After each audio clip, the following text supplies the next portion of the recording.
Hi, everybody. I'm Dr. John Douillard, and welcome to the LifeSpa podcast. And today we have a really amazing guest. He's one of the foremost experts in Vastu, which is Vedic architecture, sacred architecture, Ayurvedic feng shui. It's the idea that how you build your house, how you design your house, based on the energy of the earth, and it's just an amazing science with lots of Vedic science with lots of modern science behind it. So it's going to be really exciting. So our guest is Michael Mastro. He's practicing Vedic architecture, or Vastu, for 50 years, over 50 years. He's the foremost expert. He's written 3 books on the subject.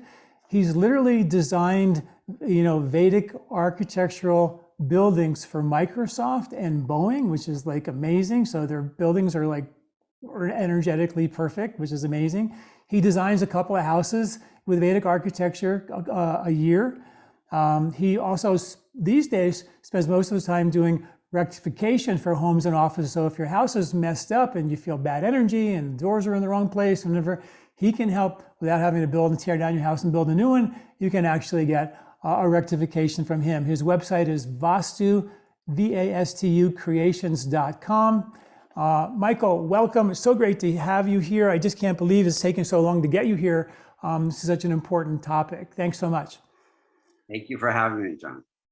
Yeah, great. So maybe the best way to start with this is give people like an intro into Sure. what Vastu is, and then, and I think the part that really, obviously it's nice to go find that perfect house, which is aligned just perfectly with the east facing entrances and all that. But there's ways that people can start to, make adjustments. So I think we can open the door and we'll kind of dive into the details here, okay?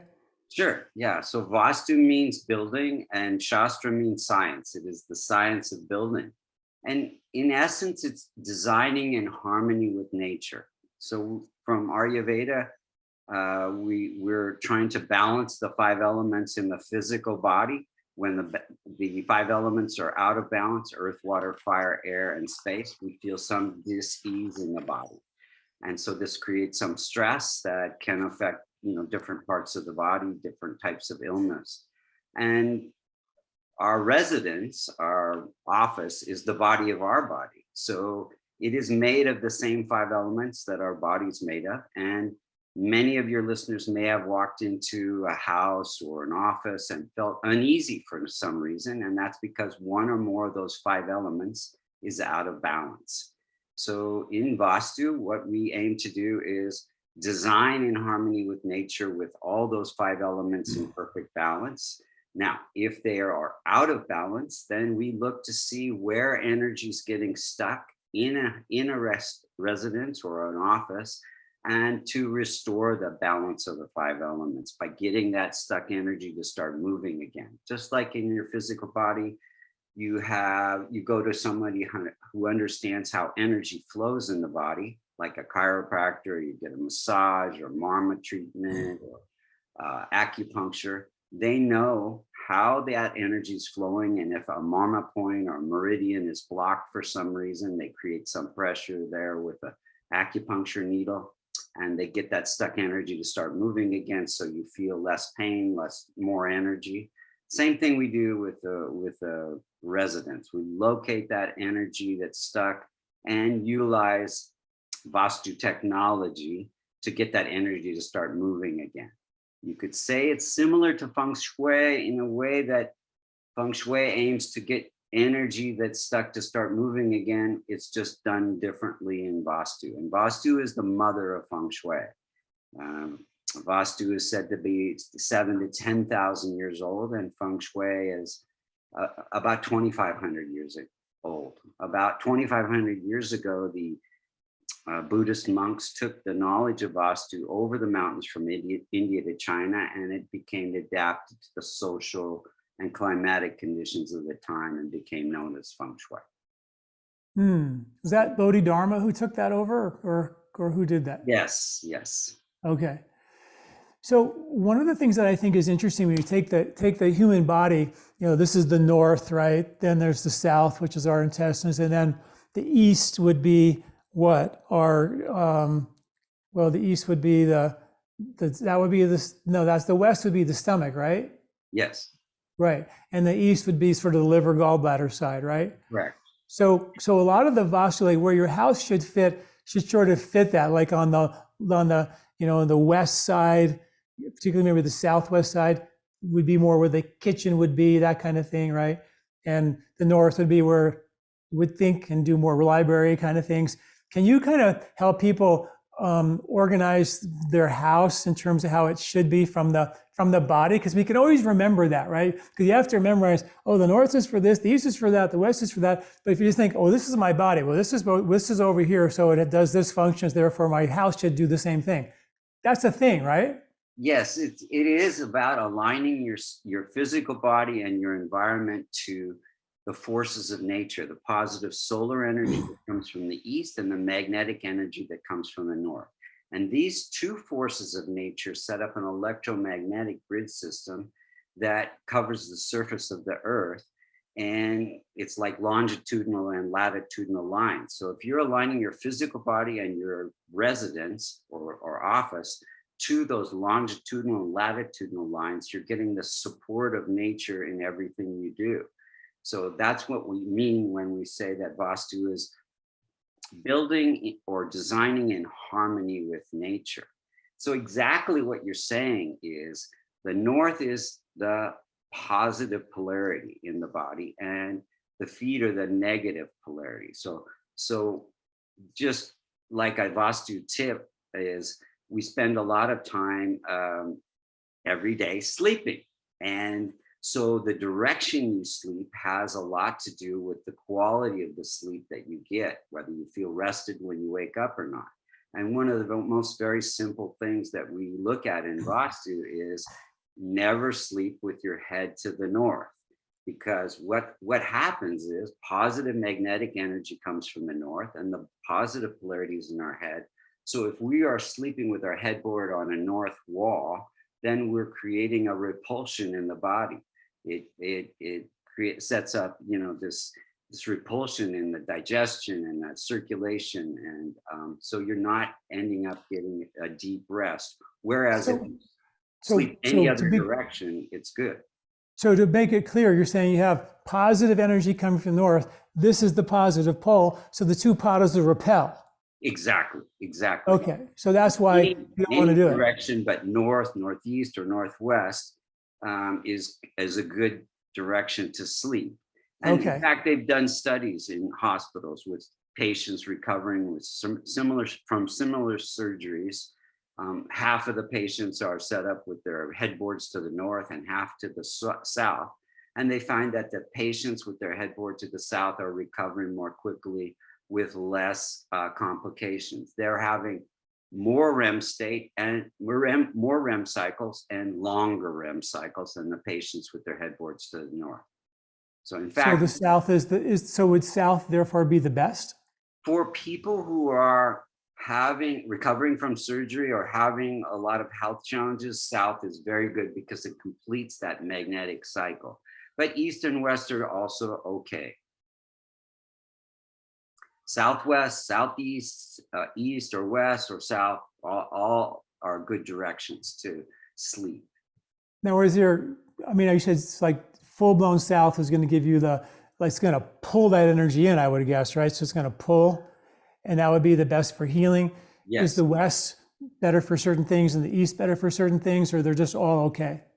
So up until the age of 12, let's say, the body is in a growth pattern. So east is particularly good for young children. It's expanding the mind and the knowledge and the spiritual and the physical growth. And then when we're concerned more about releasing stress at night than growth, then south or west would be better. So when we say that again, I'm sorry, I'm taking notes because it's so interesting. Sorry. Sure. Yeah, up until the age of 12, we're in a growth pattern. Right, so east. So east that solar energy from the east is helping the body grow Yeah. spiritually, mentally, physically. And so that is a good direction. And then after the age of 12, then we get to be more concerned about releasing stress at night rather than the growth part. And so south or southwest or west would be slightly better. East, but if there's a lot of people, I go in their homes and they can't, the only place for the bed to be is on a north wall because there's closets or bathrooms in the other directions. So what we do is we say, just throw the pillow on the other end of the bed, try it for a couple of weeks, see if you don't wake up more refreshed. And 99% of the time people do. Wow. So, That and then is the other amazing. thing that is we look at as I work with Intel, Amazon, Microsoft, Oracle, and we want to help people be more productive at work. And these companies, why are they interested in Vastu? They want to be on the cutting edge to keep their the people working for them to be most productive. So the direction you face while you work is also important. And so what we've found is the workers who are facing north or east are producing more of an alpha rhythm, and the people that face south or west are produce more of a beta rhythm. So the beta rhythm is the peaks and valleys. They're not being as productive. They're not being as focused as the workers who are facing north or east. They're getting that alpha rhythm, that solar or magnetic energy. Another part of these studies that have been done on kids that are similar IQ and studying the same materials and taking the same tests shows that the kids that face north do better on the math or the analytical part of the test, and the kids that face east do better on that creative part of the test. Something about that solar energy from the east supports that right brain creative aspect, and something about that magnetic energy from the north supports the left brain analytical part of our brain. So if you're facing the south and the west, anything good about that? No, it's the concentration is less, the focus is less, the mind is just not able to be as productive. Okay, so what if you're stuck in an office and that's where you have to be? What are the fixes? So there are always remedies for everything. Just like in Ayurveda, you'll find the different remedies. So there are specific yantras, which is a physical representation of a mantra or a sound that can replicate the deficiencies in different directions, facing the wrong direction, sleeping the wrong direction, things that are not right per Vastu. Now, you did ask about the functions of the house according to the different directions that the body has. Yeah. And you see in many, you'll see the Vastu Purusha, which is the soul of the house, positioned in a specific way in the house with the head in the northeast and the feet in the southwest, and the knees and arms in the southeast and northwest. So the functions of the house, northeast is called Ishanya. That's God's corner. That's where the puja, the meditation, is particularly good. The prayers are very powerful if you're facing east in the northeast part of the house. And the southeast is Agni. So this is all about the elements. So northeast is water element, and that's spiritual or material growth part of the house. And then the southeast is Agni. So that's great place for the kitchen, purification. And northwest and southeast, northwest is air. So air part of the house is friendly with the fire. So you could also have kitchen or stove in the northwest. Southwest is the grounding. That's the earth element. And so that's particularly good part of the house for the owner of the house to sleep in the south direction, in the southwest part of the house. So each part of the house has particularly good functions. You can also look at the Ayurvedic dosha types to see where it's better to spend more of the time according to your dosha type. See if you are primarily pitta vata, then you wouldn't want to spend a lot of time in the southeast or the northwest, and want to be more grounded, sleeping in the southwest, or maybe office in the southwest, etc. Wow. So, according to the body, the kitchen goes in the southeast, right? Yes. Right. And the southwest would be, that's the liver, right, on the body, Yeah. and the gallbladder and all that. And the So, yeah. So what would that be? And it's like if you can see a position of the body laying down, with the Vastu Purusha, the head is in the northeast, the feet are in the southwest, and then the elbows and the knees are in the southeast and northwest. And then you could look at the different organs in the body as well. So that makes sense that then you would have like southeast would be the kitchen, and it would be sort of northwest would be where the liver would be, and northwest you said was where you could put a stove there. That's just another energy center like the liver. Yes, you could fire and air are friendly, so you could also have a stove there. Now, typically, to further break down the functions of the house, the northwest being air, things move very quickly. So the guests are normally put in the northwest part of the house because you don't want them to stay long periods of time. If you have a daughter that's not getting married, you have her sleep there. So, or she's wanting to become pregnant. So things, again, moving more quickly in the northwest part. I see. So like one of our kids that lived in the northwest, he left. He's gone. He left the house pretty early. He was independent and wanted to go do his thing, and he's doing his thing, which is kind of pretty cool. You also mentioned that the north, was it east, which is where the spiritual center is, but also where the money is. True. Is that right? Yeah. So material things. Yes. So spiritual and material growth are associated with the water element. And so the positive confluence of the solar and the magnetic energy come through that northeast corner of the house. And now those energies split and move around and settle in the southwest to benefit people living or working in that environment. And if in Vastu, there are about 7 different ways energy can get stuck. And one of them has to do with the shape of the house. So modern architects, like to create these, missing corners and extension, the garage sticks out, etc. So if in a rectangular shape, that energy is flowing very uniformly, no energy is getting stuck. When you have these missing corners or extensions, some of that energy gets stuck on its way to the southwest corner.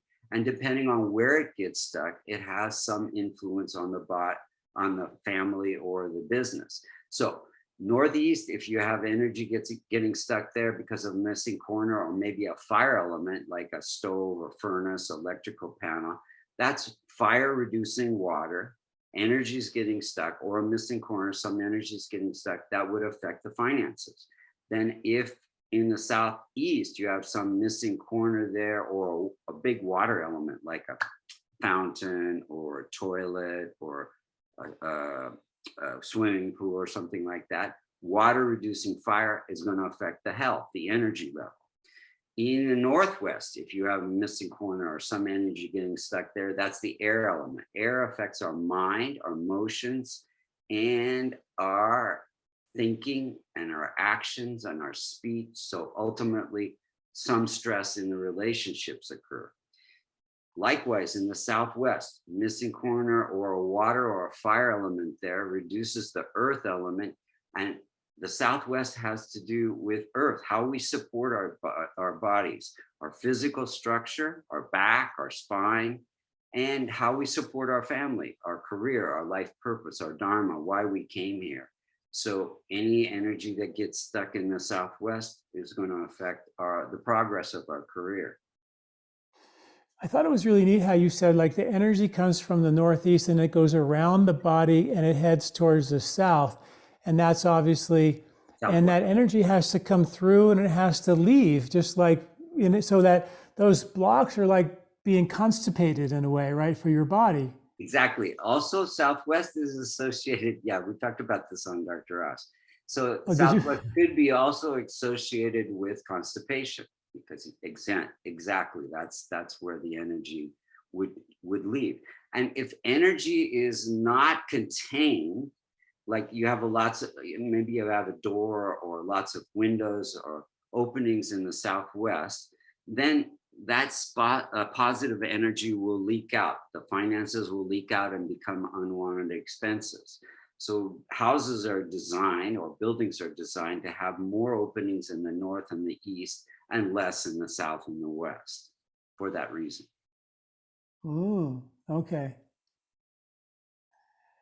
So if you have doors in the southwest, then we would that's a want to leak. set up an energy barrier. You can use that door, but we want to keep that positive solar and magnetic energy from leaking out and becoming expenses. So how do you do that?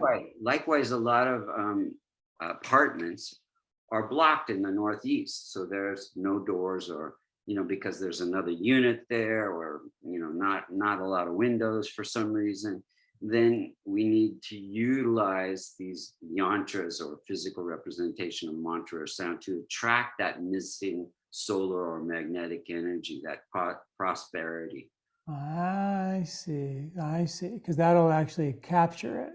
Yes. There's a lot of houses are built with, particularly in the north, right? They're going to build with southern exposure, more windows on the south, more doors on the south, because you want to go out to the south deck in the winter and be warm. Yes. So that's a real common issue for you then, isn't it? Exactly. And it's so easy to correct because everything is made of energy, those 5 elements. And so if we can manipulate that energy at a very subtle level, just the way you do through pranayama and through meditation, utilizing a mantra to take you deep inside, to reduce that stress. This is exactly what we're doing in Vastu. We're utilizing these yantras just like acupuncture needles to move that stuck energy, or set up these energy barriers or attract energy that's blocked for some reason. Are there different yantras for different imbalances, like a Shri yantra? Would that work for everything, or how does that work? So there are hundreds of yantras used in Vastu. Shri yantra would be one of them, but it does work for a lot of different things, particularly in the Northeast, to track that positive solar, magnetic, prosperous energy. But many other yantras are used, and the yantras that are used in Vastu are primarily set up. You may have seen yantras with a magic square, 9 equal squares with a Sanskrit number in each square that adds up diagonally, horizontally, and vertically to a specific coefficient of energy that will move that stuck energy depending on what it happens to be. If there's a toilet in the wrong place, or there's a stove in the wrong place, or the shape is out of balance for some reason. These yantras are balancing earth, water, fire, air, and space, and moving stuck energy. Right. So we have like a big fireplace on the northeast side of the house. We could put a big yantra on top of the fireplace, and that would help bring that energy, because I would imagine all the brick blocks it. Does that happen or no? Yes. So a fireplace is a pretty heavy thing. Anything that's heavy in the Northeast is going to block that prosperous and spiritual energy. So, one of the big things in Vastu is east-facing entrances, and back in the old days, anybody who had a southern-facing entrance was pretty screwed. and you had to have a east-facing entrance. I remember when I was working in Massachusetts with Deepak at one of Yes. the Ayurvedic centers there, we had this beautiful west-facing entrance that was grand. It was like an old mansion, and it was just beautiful circular drive, and beautiful. And once the Vastu information came out, they literally closed, and everybody for the rest of that had to drive around to the back by where the service entrance was. And everybody, the guests, which were really like high-end, movie stars, would come to our clinic years ago, and they have to walk basically through the service entrance to get into the building. That was the fix. I would imagine there's got to be a better fix. But let's talk about east facing, and how do you mitigate that, and what are the ins and outs of that? So I'm really glad that you brought that up, because my belief of Vastu is it's something that we utilize to improve the quality of our life.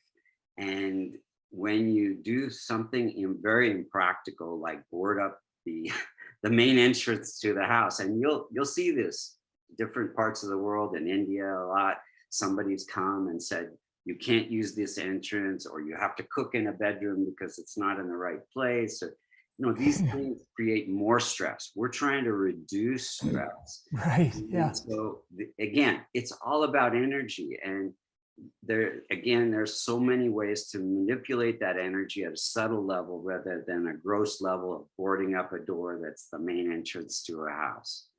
And, a quarter of the houses on the planet face south, a quarter face west, a quarter face north, and a quarter face east.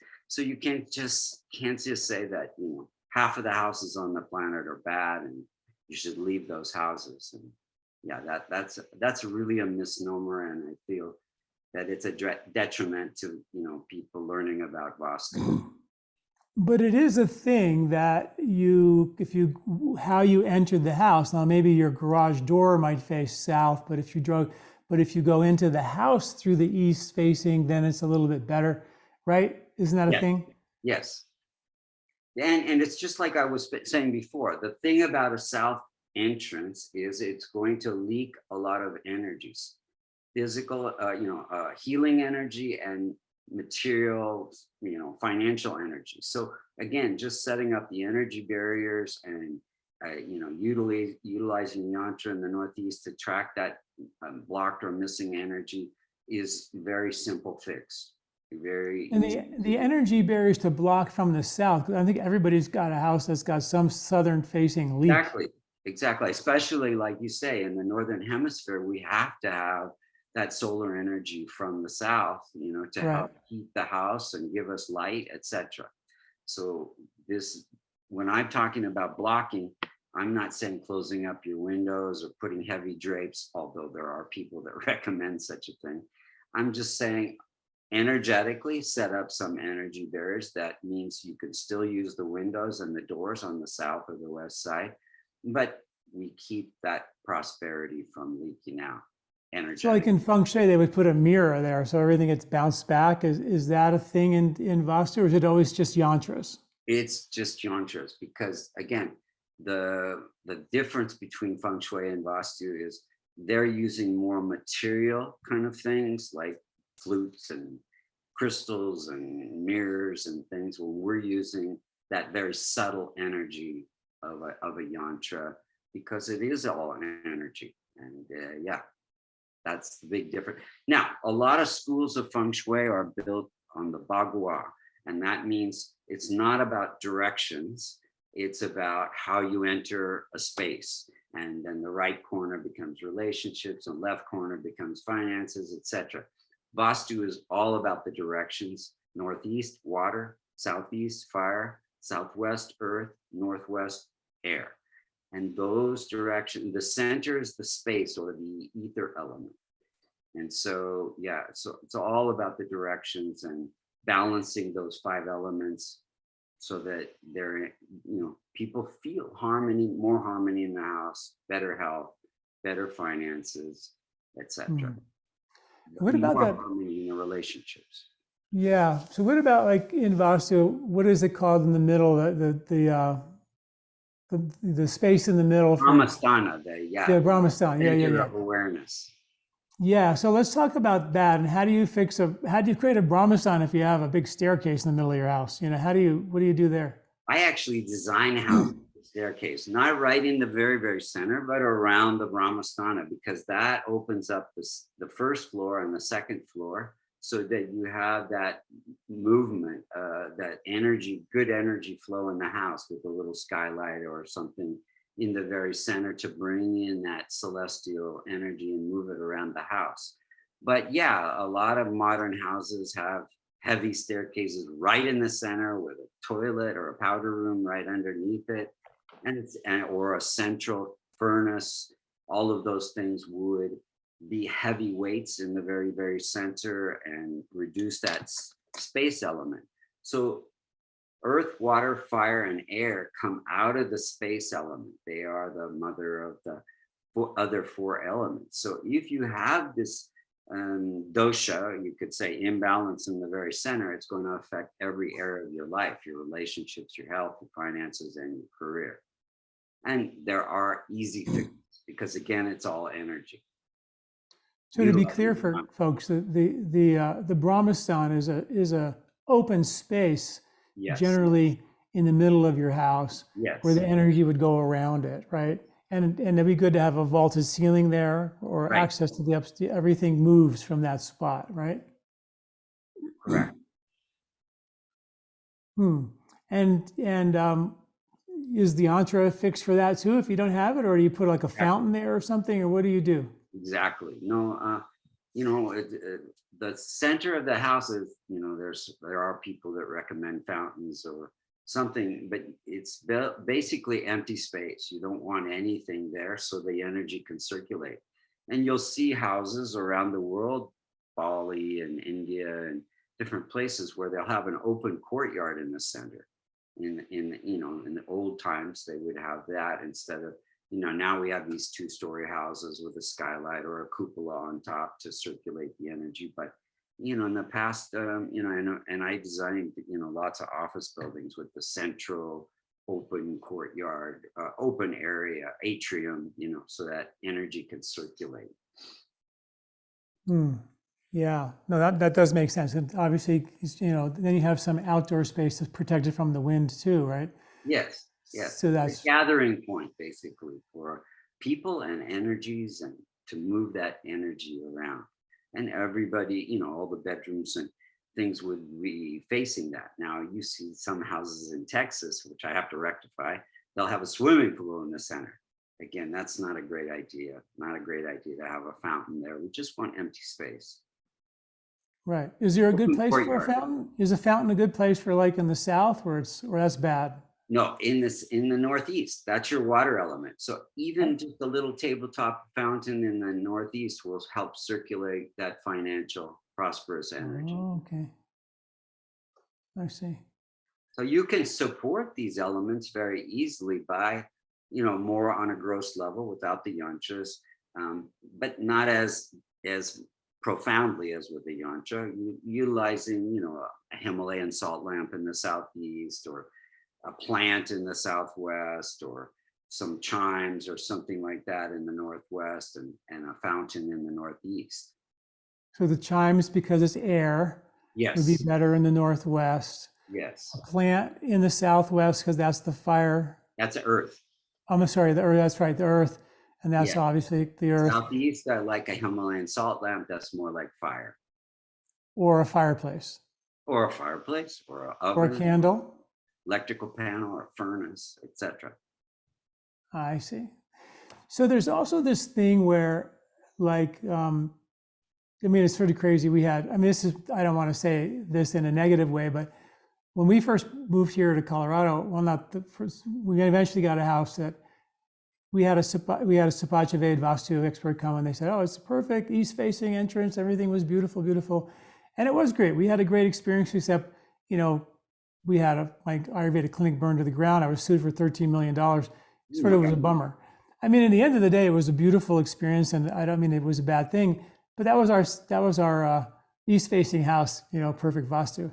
Then we ended up moving here we are now, and it's south-facing entrances. I mean, you walk in, the garage doors south-facing, front door south-facing, and we entered to the east. Um, we're kind of on a hill, and it goes down to the south, so Okay. Sure. I think all that's probably bad, Yet it's been nothing but wonderful for us. And one guy said, well, because you're a doctor, having south-facing would be good for you because that's what you're doing. You're doing a lot of healing. Is that a thing? Have you Not heard so that? much, but you did mention something. So a lot of houses I design it that maybe they're south, the street is on the south side. We do exactly what you just said. So you come in the garage and then you enter the house from the garage in the east. So and many houses, townhouses where there's two entrances, garage side or the front door side, you can utilize the practical things about your house, about how you enter, to bring in that prosperous energy. But exactly what you said, that would be a contributing factor that things have been great in this house, and it may have a lot of other positive attributes as well. Right.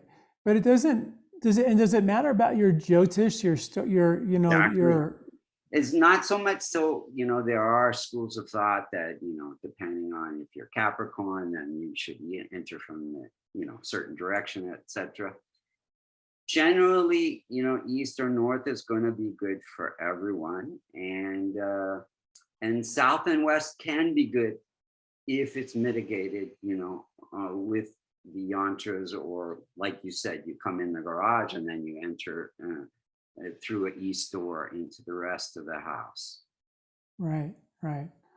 So what else do we need to know about Vastu? Like what do people need to know to take away that we haven't talked about? So the other thing that's common to feng shui and Vastu is things that aren't organized, clutter.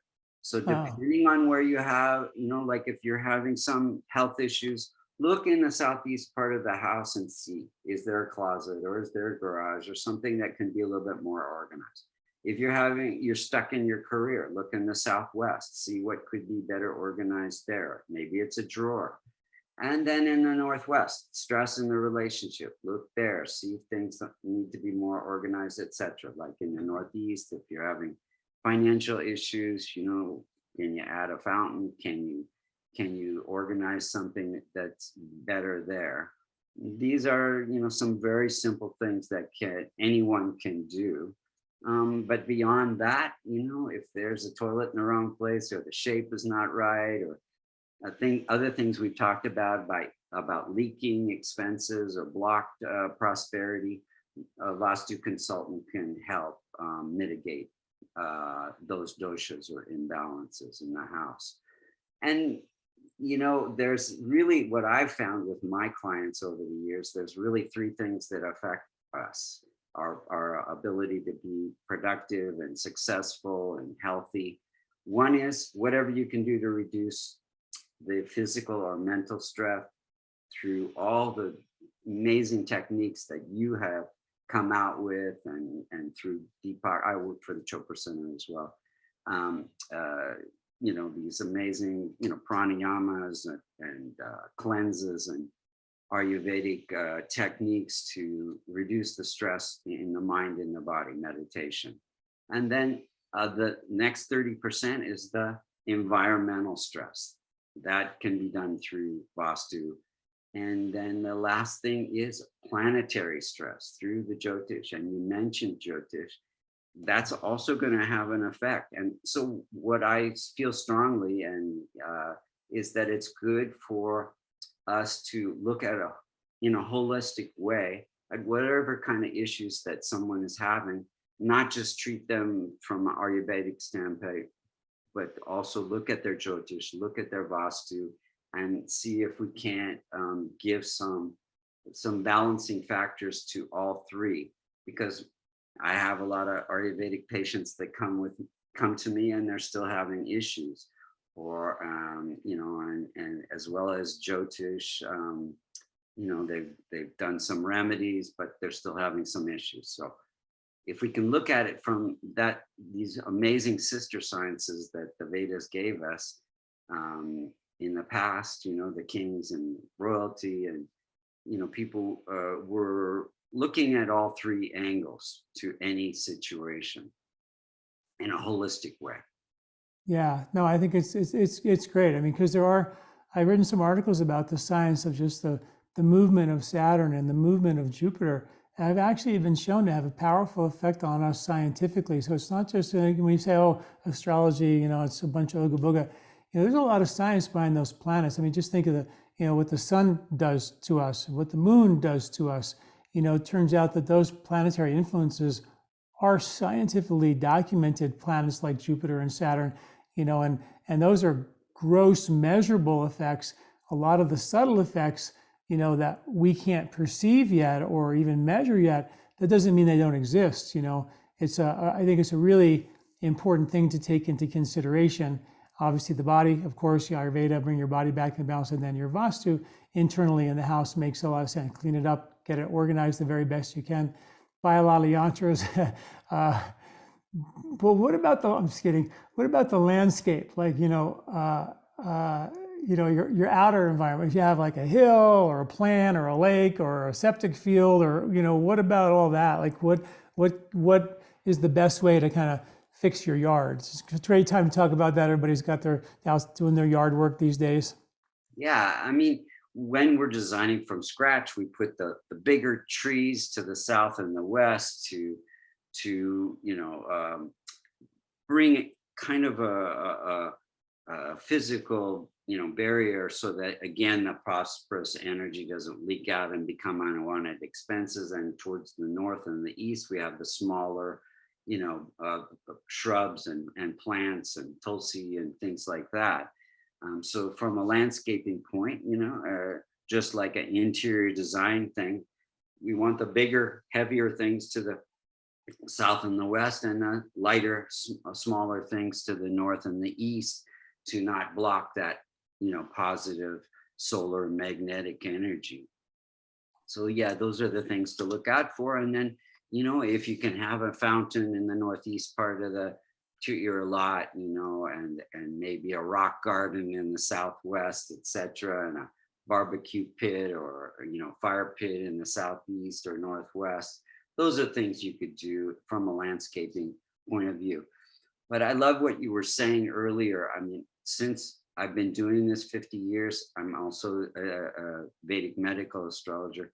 So I look at all my clients, and I have recorded over the years every type of illness and how Vastu contributed to that, and what planetary issues are contributing to that stress that created that type of illness in the body. And it's so interesting how they're so interconnected, the Vastu, the Ayurveda, and the Jyotish. It's such a beautiful thing that the Vedas have given us, to look at somebody in a very holistic way and utilize the remedies for all those three areas to help someone.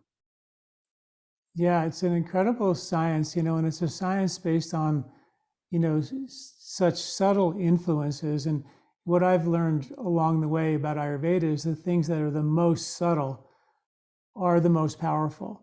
And in our culture, we think if it isn't big and strong and loud, it doesn't matter. But when you think about things like the microbiome, for example, you can't see those bugs, but they're governing and running the show. What you think and desire and want for breakfast, lunch, and dinner are coming from their desires. We can't even see them. And of course, Ayurveda talked about them as krimi thousands of years ago, as invisible bugs that they couldn't see, but they knew they were there, and they knew they were strong. Circadian rhythms, now Nobel Prize winning science. You can't see those rhythms, but birds fly south, whales migrate. And now it's also Nobel Prize winning science that we should reset our biological clocks in sync with circadian rhythms of nature. And if we don't, we pay a big price for that. And those rhythms are inside our home, right?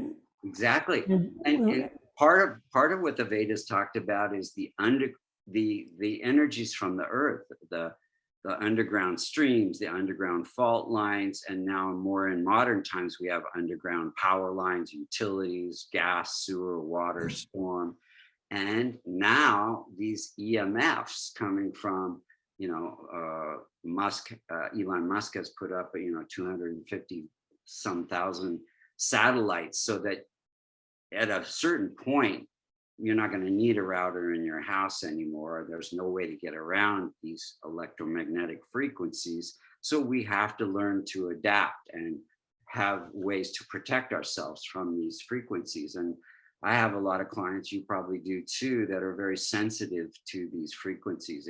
It affects their immune system, it affects their sleep, and all kinds of different issues that come from that. And these, again, like you say, are something you can't see, but they're very powerful. And that's why, like I was saying, you not utilizing gross remedies in Vastu or Jyotish or Ayurveda, the more subtle energy is the way to approach it, because it's the most powerful, getting at the root of the problem, rather than on a more of a gross level. Yeah, there's a theory in Western medicine called hormesis, which means that what doesn't kill you makes you stronger, right? Yes. I just finished writing an article about what are called hormetins. Hormetins are things that actually trigger a small irritation that would actually respond to make us a little bit stronger. Like turmeric, for example, is a hormetin, and at a very small dose, the curcuminoids particularly are they're irritants, and they're hormetins. And if you take a little bit of curcumin, which is the extract of turmeric, it has a powerful effect on the body.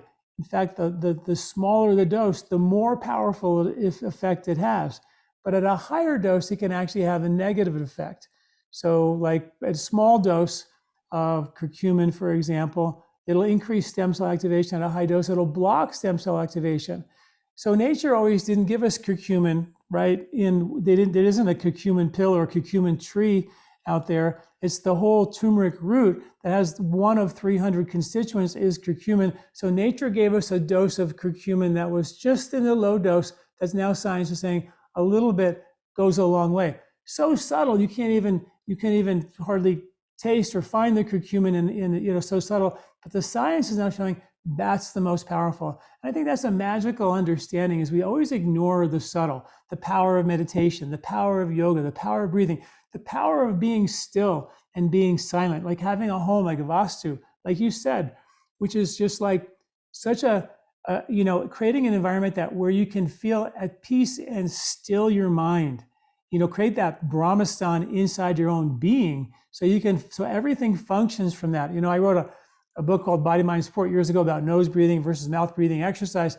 We found that when you breathe through your nose, the brain goes into an alpha calm meditative state. In the middle of vigorous exercise or vigorous stress, you create that Brahmastan, that eye of the storm inside of you. The bigger the calm, the more powerful the winds, And I was just, reminds me of my wife and I were up in Estes Park here. It's a national park here in Colorado.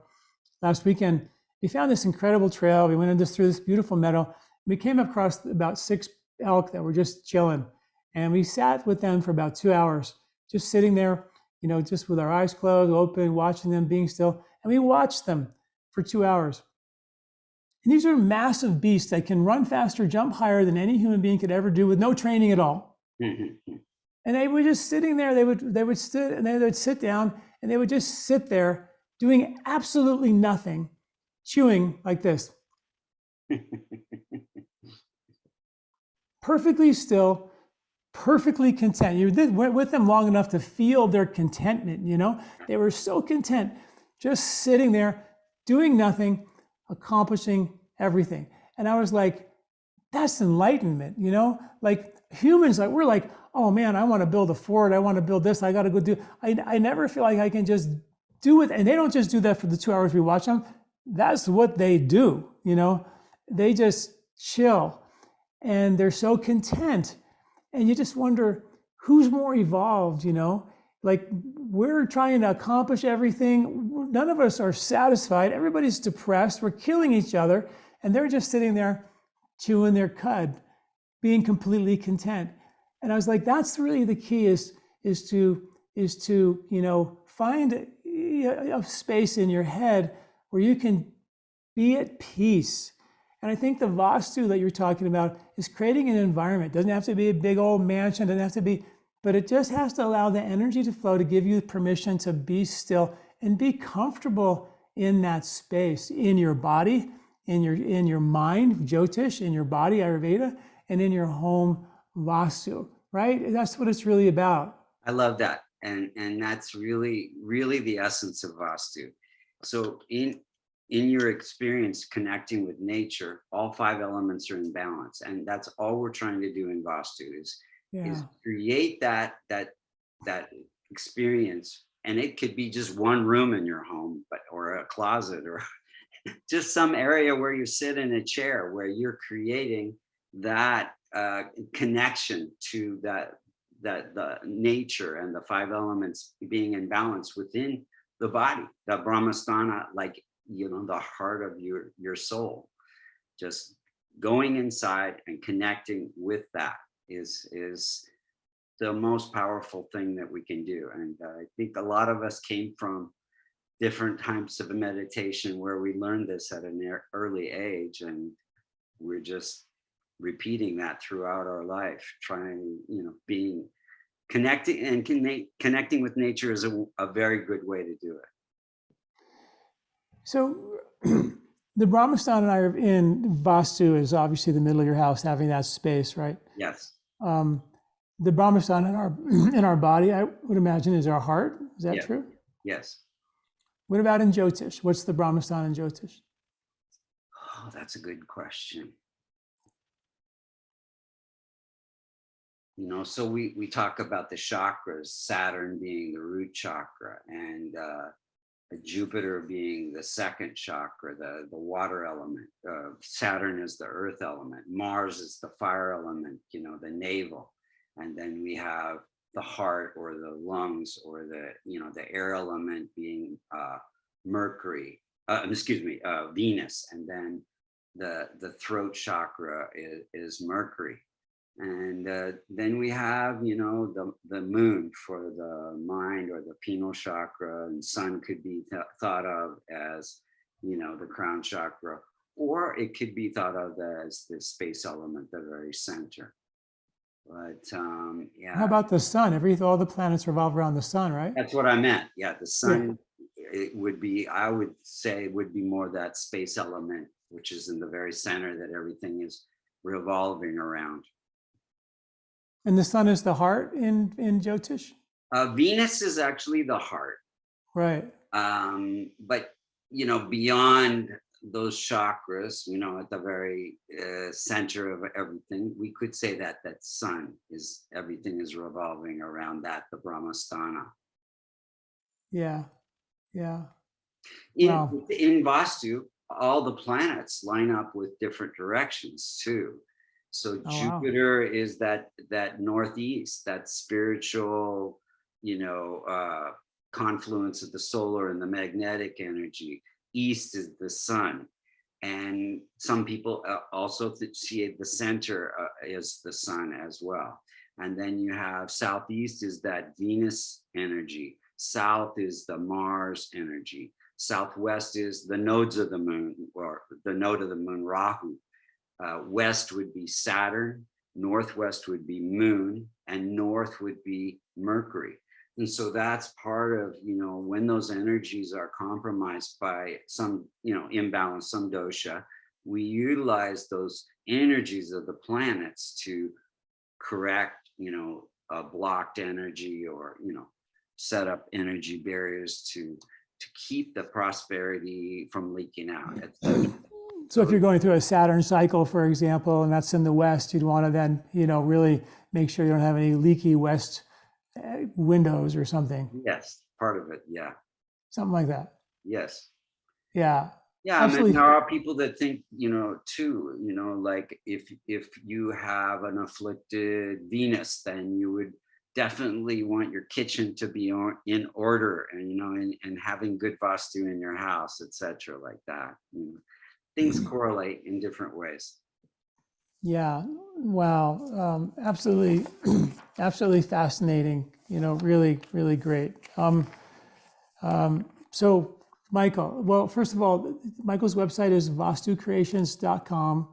Michael, is there anything else you want to just in closing kind of wrap up and give us any more words of wisdom about Vastu that we should know? I think we pretty much covered it all. I mean, I just encourage your listeners to look at any kind of things and imbalances in their life and look at it from the environment, from the mind and the body through the Ayurveda, and look at your chart, get a reading done, because your chart is, your path to enlightenment and path to wellness and things like that. So all look at it, things from a holistic way. I think that's the best advice that I've learned from myself and my family and my clients over the years, and the best advice that, and I really appreciate people like you who are really bringing that knowledge, to make it practical for people to utilize in their lives, like the pranayama, like the meditation, like the Ayurveda, and getting the rhythms of your life in harmony with nature. You just mentioned something that made me think, Jyotish, which is the planetary alignments, you go through a cycle, and a lot of people say, oh, you're going through a Saturn cycle, you're in big trouble. You're going through this, it's afflicted, you're in big trouble. But really, in reality, and I'm sure you'll agree with this, it's not like you're in big trouble, that nature is providing you with the opportunity to grow. So when you go through a cycle with Saturn, for example, that has to do with delay, and you're going to have to just work hard and put your nose to the grindstone and get focused, and then the fruits of your actions will come, but you can't be attached to those fruits of the actions. But that's a growth curve. If you're all about quick fixes and gambling and getting all the quick stuff, that's your lesson, and that's what nature is providing, is opportunity to grow. And I would imagine in Vastu, or in health issues in Ayurveda, you have an issue with a health concern. We always take it deeper into what's the underlying pattern of emotional behavior that's driving stress into the physiology that's causing a specific imbalance, and we have to deal with this crazy mind of ours because that imparts a lot of the imbalance that we have physically. And I guess in Vastu, if your house is a mess and it's energetically blocked, then imagine, cleaning and organizing your home. Everybody just, go to a hotel room and it's all organized, and hotels, it's all pretty and beautiful, and you feel so good there. But I guess, then the lesson would be, you can make that your home, and that would clear your energy, and then it'd give there for you to move through and grow and be more free to do yourself. But a lot of times the mind doesn't want that to happen. The mind likes it the old way. It likes you attached to X, Y, or Z. It wants you to go buy new X stuff that you don't really need. The mind's got us addicted to all the things that are outside of us, and then we lose sight of the beautiful things that are inside of us. And that's what this is all really about, is coming to our senses and realizing that that everything we really need is quite inside of us, like the elk, right? Just sitting there, doing nothing, accomplishing everything. Chilling. Yeah, I love what you just said, and the interesting correlation that I've seen through Vastu and Jyotish is, we go, like you said, we go through these planetary cycles. When we're born, all the planets are set up in a certain way in the sky for us to come here in this big school and learn certain lessons, to grow, evolve, to open our heart, to have compassion for other people through whatever experiences that these planets help generate in our life. And I've seen time and time again, when we go into different dasha periods, we're attracted to a new apartment, a new house, a new environment that supports whatever growth we need to learn. We go into a moon dasha, and then we get a house that has a missing northwest corner that's associated with the moon. And so we're learning about, our digestion, we're learning about relationships and our emotions and our, mental patterns and things like that. They're so interconnected, and it's all here for us to grow and evolve and learn more about ourselves and how to connect with that, that heart energy and that the nature that we truly are, the love that we are. So it's, it's so connected, and I never see Jyotish or Vastu as, some kind of huge negative experience. It's all for our growth.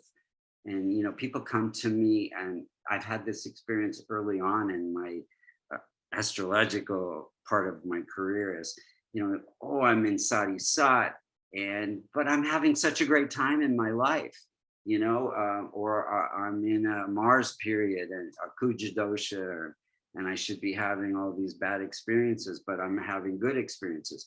It's, again, how those planets are aligned in your specific chart that makes certain things happen. So you can't always think of Saturn as being a negative thing, even if it is a negative thing. Like you said, it's teaching us patience and discipline and hard work and the value of service, because that's always going to be the key remedy in any planetary period you're in. If you can get outside yourself and help other people, that's thing that's going to balance any planetary stress that you happen to be going through. And there are specific type of charities or service things that you can do in different periods that will help balance whatever doshas there are in your chart. Yeah, it's all opportunity. And the Vedas gave us a map for how to, take advantage of those opportunities. And one of my favorite sayings in closing is, to the extent that something or someone affects you is to the extent that it's your karma action, which is therefore an opportunity for us to take transformational action. When something's affecting you, a planetary influence, an indigestion, or a cluttered home, there's opportunity there for you to take action. But if you don't take action, literally nothing will happen. And that's what karma really is. It's not like your karma, you have bad karma, so you're in big trouble. It's it's not that way. It's just karma is the opportunity for you to take action and free yourself from old, embedded stresses, patterns of behavior that aren't, were once maybe serving us, but not any longer. Michael Mastro, the website is vastucreations.com. Michael is so great. I love the work you're doing. People check out his website, check out what he's doing. It's amazing. Get a rectification of your home or office, so you can kind of, take advantage of those opportunities. Michael, thanks so much. Thank you so much, John. Really appreciate it. Take care. You bet. Bye-bye. Bye. Do you like this video?